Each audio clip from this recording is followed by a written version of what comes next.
Without the open-ended orders, the problem didn't exist. The fight on the other side is almost over. The old one has taken away most of the people, but there are 4 young people headed south now. They're not coming this way yet, but they're looking for something. Hawk informed him. Hawk says that the others are headed south after their battle. Only 4 are left, and they're following the edge of the designated area. Karl whispered to the others. Only 4? One of the warriors behind Karl asked. Yeah, I'm not sure which 4 yet. I will try to get details, but for now, I have an idea, Karl added. The rest of the group eagerly waited for anything that didn't involve crouching in a fetid swamp to become the new plan. We will keep up the fog expansion from the same point, but we are moving. They know where the extent of the combat zone is, so we are going to hide and wait for them to search the fog, then return and let the time elapse. Defending the flag doesn't have to mean fighting at all. We can frustrate them to death, Karl remarked. From a comfortable chair in a small hut on the edge of the academy grounds, the old mage watched the scene in the training grounds in a crystal ball. That new leader is sneaky. I like the way he thinks, but he might be too afraid of combat, he noted. Sergeant Rena snorted and shook her head. No, he's just avoiding any extra work. See the hawk he's got up in the trees? The 2 of them can communicate. He's playing cat and mouse with the other team because he knows there is a timer, and they won't double back on an area they've just searched. If they don't catch the trick, the time is going to run out with his people just sitting in the swamp, she explained. The younger mage nodded. His task was to protect the flag for the duration of the match, not eliminate the attackers. It is a valid strategy.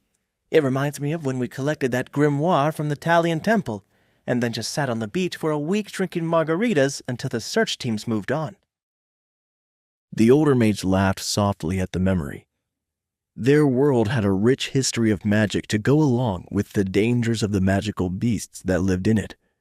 But as culture shifted, the magically adept had gathered into their own enclaves, and left large parts of the world to rely on developing technology to survive. When they did survive, that was. Many of the magical societies in the ancient past had believed that the human population shouldn't exceed a few million for the entire planet, in order to keep the game preserves and rare species that they used as hunting grounds and reagents for their spells intact.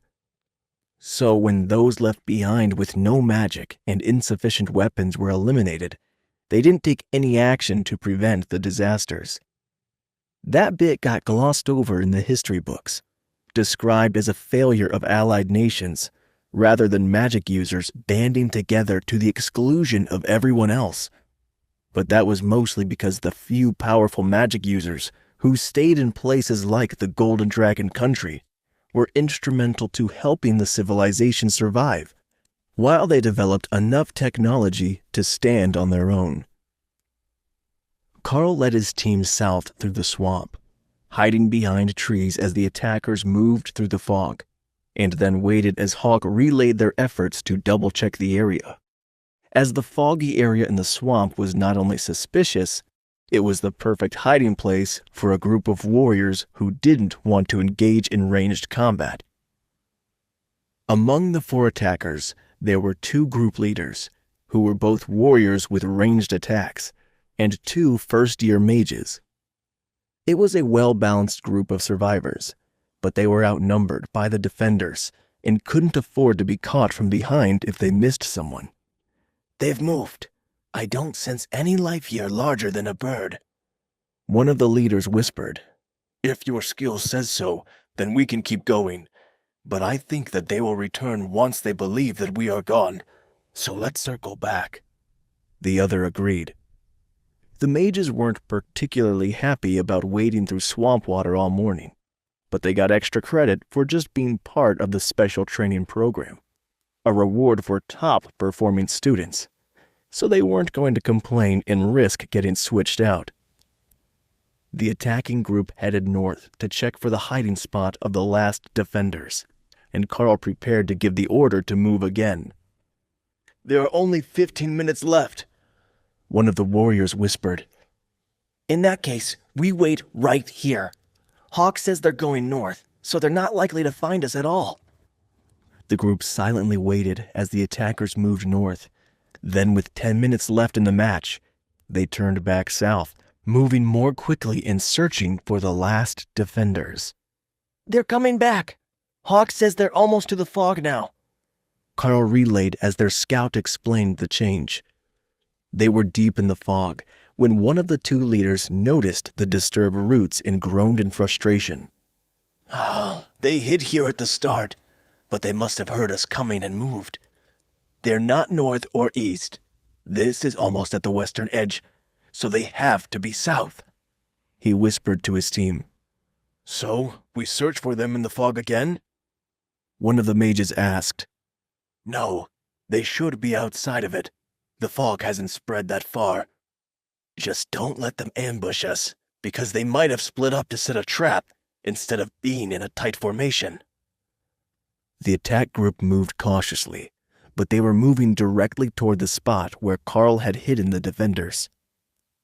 Unlike the first spot in the swamp, they were not in the water here.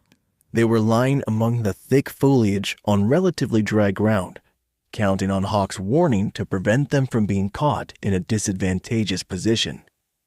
Hawk, once the fight begins, you attack with rend from above, but keep your distance. They can attack back, and I don't want you getting hit, Karl instructed. Then Karl whispered to his team. Once we spot them, everyone to their feet. Turtle formation. Dana, prepare your attack spell, and I will as well. Go for the leaders first. They're the real threat. We will leave the mages to Hawk, since they likely can't take a hit. The warriors smirked. They hadn't seen Karl in action yet, but he had to have something going for him if he had been picked as a substitute team leader for the day. The attackers came into sight, and the defense group rose to their feet, forming up and lifting their shields. They're in a full circle formation.